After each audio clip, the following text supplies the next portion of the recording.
வணக்கம். நம்ம இன்றைக்கி இந்த வீடியோவில் ஒரு சூப்பரான லெமன் ஜூஸ் தான் பார்க்க போகிறோம். சூப்பரான சுவையான அப்படின்னு சொல்கிறேன்னே பார்க்காதீங்க. ஏற்கனவே நம்ம லெமன் ஜூஸ் போட்டிருக்கோம். இது கொஞ்சம் வித்தியாசமான டேஸ்ட்டில் இருக்கும். வாங்க நான் இதை எப்படி செஞ்சேன்னு சொல்லி பார்க்கலாம். அதுக்கு முன்னாடி நீங்கள் நம்ம சேனலை சப்ஸ்கிரைப் பண்ணலைன்னா சப்ஸ்கிரைப் பண்ணி வச்சுக்கோங்க. வாங்க வீடியோக்குள்ளே போகலாம். இந்த லெமன் ஜூஸ் பண்ணுறதுக்கு ஒரு பெரிய எலுமிச்சம்பழம், கொஞ்சம் பெரிய சைஸு தான் இது. இதை நல்லா கொஞ்சம் தரையில் வச்சு நல்லா கசக்கி எடுத்து வச்சுருக்கேன். இப்படி கொஞ்சம் ஸ்மூத் பண்ணி எடுத்தோன்னா நல்ல சாறு நல்லா கிடைக்கும். இதை கட் பண்ணி எடுத்துக்கலாம்.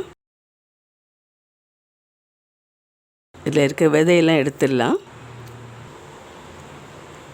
இதை நான் புழிஞ்சு சேர்த்துடலாம்.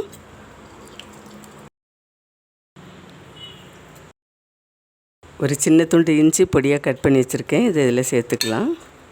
3 புதினா இலை வச்சுருக்கேன். ரொம்ப நிறைய போட வேண்டாம், இவ்வளோ போதும்.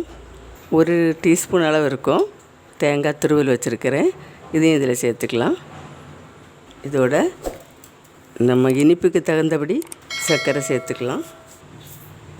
3 டேபிள் ஸ்பூன் போட்டிருக்கேன்.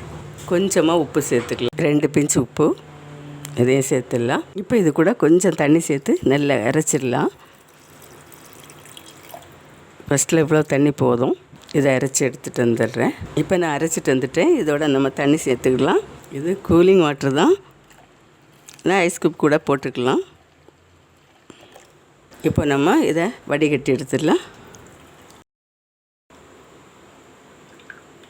இதை இன்னும் கிளாஸில் சேர்த்துடலாம்.